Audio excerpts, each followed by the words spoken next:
what I want to do is start off with the market structure basics. So when we are identifying market structure on a price chart, it is a crucial part to actually knowing what the pair is doing. So knowing what phase of the market we're in and how to know when a pair structure is shifting to a different direction. So is a currency pair trending up, trending down? So are we putting in lower lows, lower highs, higher lows? Are we ranging? So a range bound market where we're staying within, two price points, not really moving up or down. Is price impulsive, corrective? So we will know what a pair is doing by identifying the structure. So as I just said, what we have here on the left is an uptrending market. So in an uptrending market, we will get higher highs and higher lows.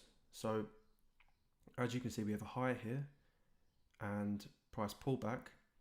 Now, as soon as we get price break above this high, it confirms this to be the higher low. So all the time that price is trading within this high, so below it, we haven't got a confirmed higher low until we break above. Okay, so once we break, this is the most recent higher low, and that's the higher high. We pull back, higher low. We then wait for a new higher high, which confirms the higher low, and then higher high, higher low, higher high. Now the same is in a downtrending market, but obviously it's flipped, so it's the opposite. So we will get a low, a pullback, and this lower high is not confirmed until price breaks this low here. Okay, so we get a break below, which confirms the lower high, lower low, pullback, lower low, confirming the lower high, lower high, lower low, confirming the lower high. Okay, so this is, the basics into trending markets and, the market structure. So a higher high is not confirmed until we get a break of the most recent high, and then vice versa for a downtrend. So let's jump onto Euro USD and let's just look at this on the charts. So let's just start off here, okay? So price is pulled back and we've broken. So we've made this low, which you could say kept going lower until here. This is when we actually got a pullback. So this low, this whole leg down, broke below here. Okay, so you can clearly see it's broken this low. So we have a lower low. We then have a lower high. So you can see price pulled back, which is tapped into an order block, which would be more visible on a lower time frame. So the low that we need to be broken is clearly here, which you can see price pulled down to here. This is one, continuation leg to the downside. Then price pulls back, but this is not confirmed as a lower high. But you can see what price done is tried to come down, but we failed to break below this lower low, and instead we come up to test the lower high. We then pull back, but then we break it with this move, this impulsive move up that broke this lower high. So as the lower high was broken and we didn't get a lower low, our bias has flipped from a bearish market to now a bullish market, because you can see the lower high was broken. Price then pulled back and we get a higher high, which we can classify this as the highest point. So you can see this is a new higher high because it broke above this highest point here, okay? We then pull back and make a higher high. This is now confirmed as the most recent higher low. Now I'm just going to zoom over. So we have a higher high, higher low. Price then pulls back.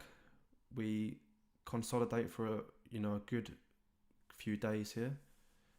We come up to test this high, but we don't break it until here. So where would we classify the higher low?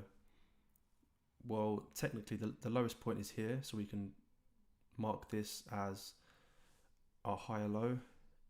Bearing in mind we have areas here that we can look to be getting long from. But this is the higher low. We then get a higher high, which, you know, the highest point is it's around here. So that's the most recent higher low, higher high, higher low, higher high. This is confirmed once we got this impulsive move up that broke this high. Now, we could say that we had an impulsive move up that made the higher high. We pulled back, and then we made this higher high, and we come down to test it. We pulled off, and then we broke it. So essentially, we had a little break of structure, but this could be grabbing liquidity from people who are in longs on these higher lows with stop losses. We didn't quite tap into any sort of point of interest. We just sort of pushed up from here. But the lowest point is here, and then we actually do put in a higher high and a higher low, okay? So this is basically, market structure, when price breaks structure, we get a higher high, it confirms the higher low, and we want to look for the lowest point. So the lowest point is here. We then put in a higher high. Now bear in mind, we do have a lot of breaks of structure within this on a lower time frame, but this is the overall sort of picture on mapping out your market structure breaks. Okay, so now let's get into market structure mapping and the different types of structure breaks. Now getting into market structure mapping, there's a few different variations of market structure breaks that I want to cover. Now, it is important that you choose one of the following as your market structure break and as your go-to to stick with, and be consistent with it. The more backtesting you do and the data that you collect, you'll come to find which one works for you and the one that you want to use. So once you find it, it's important to be consistent with it and use that as your go-to. So the first type is going to be on the left here, and it's where price breaks structure. So if we look at this, we have a low and price pulled back, and then we broke the low, okay? This type is going to be where we classify our breaker structure with a candle body closing below the bodies of the candles. So the low we're looking at. Now we're not taking into consideration the wicks. We're just looking at the bodies of the candles and a candle body closing below them bodies, okay? So break type 2 is going to be where it's the same as type 1, but we're looking for a break below the wicks. So a candle body closing below the wicks. Now this is the one that I personally use, and it is the most popular, definitely, because I think it is the most reliable. So it's definitely the one I recommend for you to use, but again, it comes down to your own preference and what you find the best consistency with. So type 3, this is the final type. It is a candle wick closing below the candle wicks of the low. So wick to wick. Now in my own years of experience, this type is the least reliable out of the three, 100%, as it does not really show us any true break. So you need to think of it as, prices come down and it's tried to break and close, down here. So price got to this area here, but it's wicked, and buyers have come into the market and closed it back up here above the actual low. So when I see something like this where we get a wick and it closes above, it could be just grabbing liquidity, faking out people into the market, like enticing them in before reversing. So It's definitely not one that I would ever be using. Type 2 is what I want you to focus on, or type 1. They're both, reliable, but type 3 is not reliable in my opinion. So type 1 and type 2, do your own back testing and data and see what works best for you. So looking at some examples of structure breaks, what we can see here on Euro USD hourly time frame, we had a breaking structure here. So if I just zoom in, you can see we had this high, we had a little bit of a range, and then this candle broke structure and we got a wick, but we did close above, and then you can see price pull back into a bullish order block, which is here, before we see some huge momentum to the upside. Now, as we broke above and closed above the structure, this would be, for me, a valid sort of trade to be looking at as we come back into this hourly order block, which we can refine on a lower time frame. But if I look at some of these examples here, you can see we had this bit of a consolidation range. We pushed down, ranged, we had a low, price come down, looking like it was going to break this low. We wicked it and closed above, and then you can see price then reversed to the upside. So for me, this is just grabbing some sell side liquidity from these equal lows before they reverse price up to these highs here. As you can see, we also get a wick above this high, which is taking some more buy side liquidity. Price then reverses, we put in a new low, and then we pull back, and then we have a huge wick. So at one point price was down here, and then we actually closed bullish. So we pushed down below this low and then closed above it. And if we look left, we can also see that this wick tapped into a bullish order block, perfectly mitigating before continuing. So this is why this is definitely not a valid breaker structure for me, because this is just, it's generating liquidity, rebalancing this impulsive move here, tapping into a bullish order block that has yet to be mitigated before reversing price to the upside. So that's why it's important to understand your breaks in structure and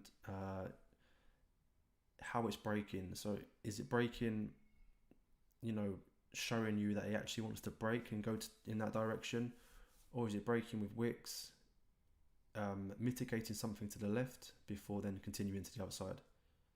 Now the last example on EU again, I'm going to go through quickly.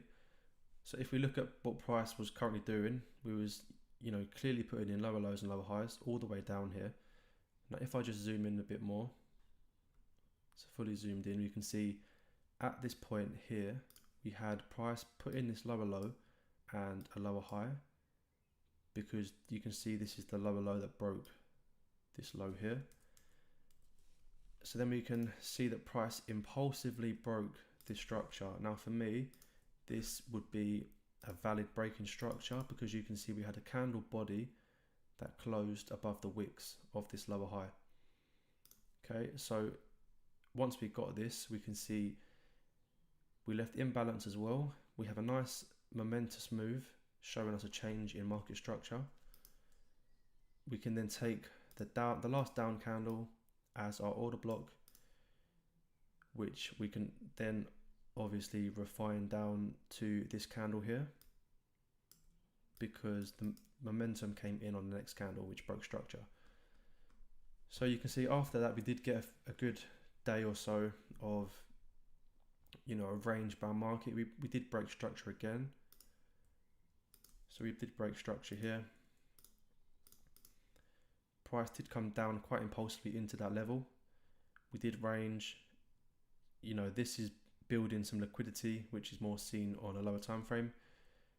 We have equal lows. Price come in, tapped into our order block, which we can obviously refine on a lower time frame. But this is what we can be looking at. and then you can see price reacted from this order block, rebalance bit of price, and then we can see the impulsive move to the upside from here. Okay, so moving on, I want to get into looking at how does price break structure. So when we are looking at structure breaks, it's very important to note how it breaks that particular piece of structure.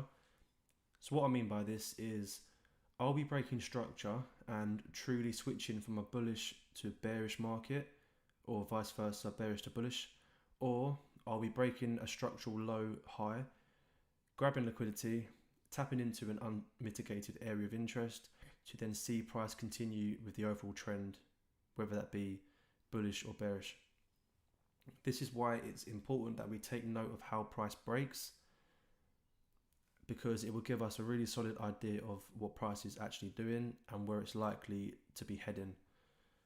So this first example, I've drawn some diagrams here. So this is going to be our hourly time frame.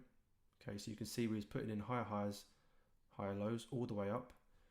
Now this move down broke the higher low. Okay, so we've got breaking structure. So what we're going to be assuming on this example is this move here is a calm and corrective break of structure, meaning it's, you know, there's not much momentum behind it. It's just a breaking structure with corrective and low momentum candles.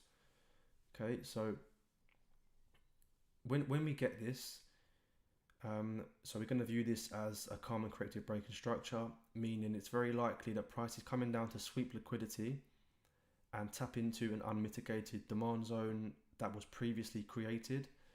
Because once we was making these higher highs and higher lows, you know, we're breaking structure to the upside, which is creating demand levels and order blocks. We may see something that's left behind and untested or unmitigated, you know, imbalance left behind as well. So this breaking structure could be, you know, grabbing liquidity from anyone who's in the buys and trailing stop losses at the lows, because we know that there's liquidity at every low and high in the market. So this could be a breaking structure, taking liquidity, tapping into an order block which is unmitigated before continuing with the overall bias, which is, you know, bullish. Okay, so this would be our hourly demand, price tapped in. Now what we can see from this on a lower time frame, so this is the hourly. If we look to the right here, this is our 1 minute perspective. So this is going to be our 1 minute time frame, and this is our hourly demand. So this blue box here, okay, which is shown here. So this move coming down that broke structure will look like this on a lower time frame. So we will be seeing lower lows and lower highs. As price taps in to the hourly demand, we can look for, you know, where is the lower low and the lower high? Well, we have a lower low here, and this is the most recent lower high. We can look for price to break structure, and that will create our bullish order block, which we can look to get long from. Now with targets, we can look for, you know, previous hourly highs, because the anticipation for us is to still see bullish order flow. We've swept liquidity, so we want to see price put in new higher highs. So let's now look at the same, but a change in how price breaks structure. So in this example, this is the same, but we're going to be looking at this breaking structure as an aggressive break rather than a corrective break. So we have the same thing, higher highs and higher lows. This is now going to be an impulsive break of this structure. So let's just go through it. So an aggressive breaking structure, meaning we would see some large momentum candles, which would ultimately leave behind price imbalance. So on this move here. So once price broke structure, we can classify this as the market shifting from bullish to bearish, because we've seen, you know, large momentum. So the BOS, meaning breaker structure, once we get that, we form a supply zone and order block, which we can look to get short from, as we can anticipate a pullback into that zone and for future lower lows and lower highs to take place. Bearish order flow. So once we get an impulsive breaker structure, this would be our supply zone, somewhere up here. We may have areas below it, which we can refine on a lower time frame. But for this example, we're going to be saying this is where we want to get short from. So again, we can look at the 1 minute time frame perspective. This is what we could look to see as we tap into the hourly supply. So price is forming higher highs and higher lows coming into it. We want to see a nice breaking structure below the most recent higher low, which will give us an order block, which we can look to short from. And the same goes for targets. At a minimum, as we've switched our bias from bullish to bearish, we want to be looking for price to put in hourly lower lows and lower highs. So this would be the most recent low. We want to see price take out this low. So this is a good place to target for, a very first target at a minimum. Understanding the buy to sell approach. So we shouldn't be afraid of buying before the longer term sell. So what I mean by this is, let's say price broke structure to the downside, as we can see here. Whether that was a calm or aggressive move that broke the structure, we can still look to take longs from an area, if there is an area there to long from. So if we have a demand level which was untested, then dependent on how the lower time frame confirmation, what is showing us on a lower time frame as we come into this level, we can take longs from here, where we can target a supply zone which was recently created from this broken structure.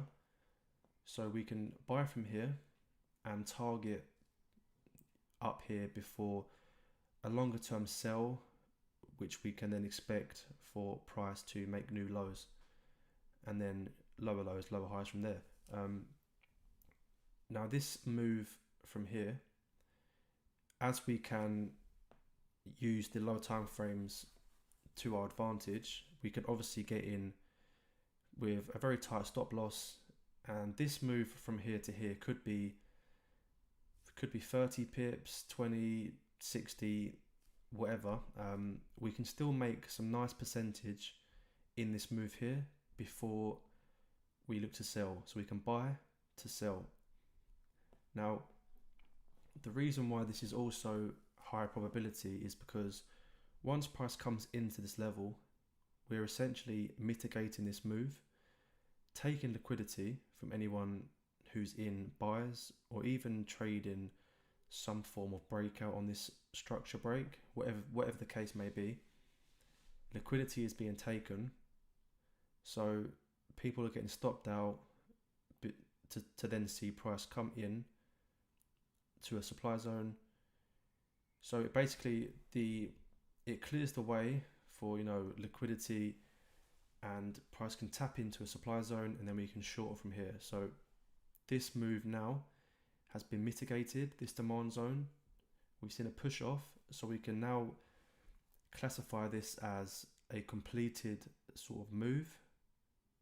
We've pushed off, so then once price comes down, there's not much real reason why this demand zone will hold again, because it's been mitigated already from this move here. So we can see, price come down and take out these lows here. An example of a buy to sell, or in this example, is going to be a sell to buy. We're going to talk about, when we break structure, we can sell, and then we can look for a longer term buy from an untested area. So this is also a trade that I took this week, so the week just gone. So I think it's a good example for me to use. So let's get into it. So if we look at price, we had this high and price come up. We see a bit of a range. We did form equal highs, and this is the high that took some buy side liquidity. So once we had this high, we had a higher low here. So range, this is the move that broke to a new higher high. This is the higher low. We can then see price After sweeping buy side liquidity, we came down to break structure.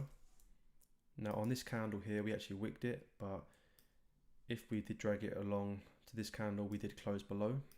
So this is a valid breaking structure, and it's also seen on a lower time frame, the 15 or 5, where we did actually close below. But this for me would be on the hourly, it's a calm breaking structure. But as we have closed below, we can still look to sell from this supply zone before a longer term buy from these areas down here. So once we broke structure, as you already know, we have the last up move before the down move that broke structure. We can then also refine it from this last up move to this candle here, because we can see this candle has not engulfed the order block. So this is our supply zone and order block, which we can look to get short from. So as we came down, we did get some wicks, which for me is just taking liquidity from this higher low prior to this one. So you can see we had this wick that come down. So anyone who's in buys, you know, who's holding from this uptrend, would likely have stop losses at this low. So we can see price come down to take that liquidity, reversed, and then reversed again. So you know, this happens every single day. You'll see it on every time frame. So I'm not going to get into my entry on this trade. I will save that for a coming video, which is coming up soon.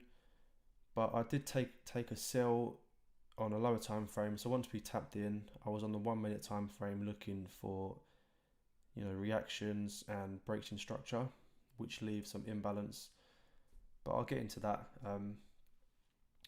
So we can take a sell from here as we tapped into a supply, but if we look left, as I mentioned previously on the diagrams, we can look to see if we have any demand levels that have been unmitigated and left, you know, for a later date. So let's have a look. So we had this higher high and a higher low. Price come up to form these equal highs, and then we see some huge momentum that essentially broke this high here. So we can mark it on as a breaking structure. We wicked it, but you know, we can see this is a range, and then we expand it out quite momentously, leaving behind imbalance. So for this example, I'm going to put on this demand level. We do have an order block, so this is the order block, but let's just mark on the actual range from the high end to the low. Should be there. Okay, so as price come in, we can note that we've seen some heavy momentum coming into this level. So price has taken out this low, rebalanced this move that was made, you know, previously, but price is impulsive. So what we could do on a lower time frame is we can wait for price to slow down, show us that it actually wants to respect this area and actually go long from here to potentially back up to these highs. But if we get another candle, you know, something like this that just completely destroys this demand level, then you know it hasn't holded, so we can just classify it, or we can just deny it and just move on and look for, you know, bearish sort of structure and look to get short. But the next candle, I'm not going to go down into a lower time frame and look at the entries, but you can see we did close below it. You know, sorry, we wicked below it, but we closed back up. Now, for me, this is not invalidating the demand zone, because it's about how it breaks. Is it breaking momentously, or is it breaking correctively with wicks? And we can see it is breaking with wicks. So on a lower time frame, firstly, when we get wicks, if we get a wick on an hourly time frame, it will be an order block on a lower time frame. So wicks just show us order blocks basically on lower time frames. So there is entries here on a lower time frame like the 5 or the 1 minute, which I won't go into, but you can see what happens next. We do respect the demand zone and we do correct, but then you can see we come up to rebalance this candle here from wick to wick. We then break above it and you can see we then do come up to previous highs and back up to test this wick here, which we know as an order block on a lower time frame. And that's where price then reverses again. So you can see how, let me just mark it on. So this wick here we know as an order block on a lower time frame. Look how price respects it. Now we do wick above it, which is, you know, it's likely because we want to, price wants to generate liquidity before reversing, but ultimately it respects it and then we break structure back down to the low. So this is where price currently is, but this is just the concepts of, you know, buying to sell, selling to buy. Now as we've already tapped into this demand zone, it's likely we could now see lower prices, and we can look for sells, but you know, price will tell as we go into next week. But I hope that was valuable, and if you have any questions, let me know in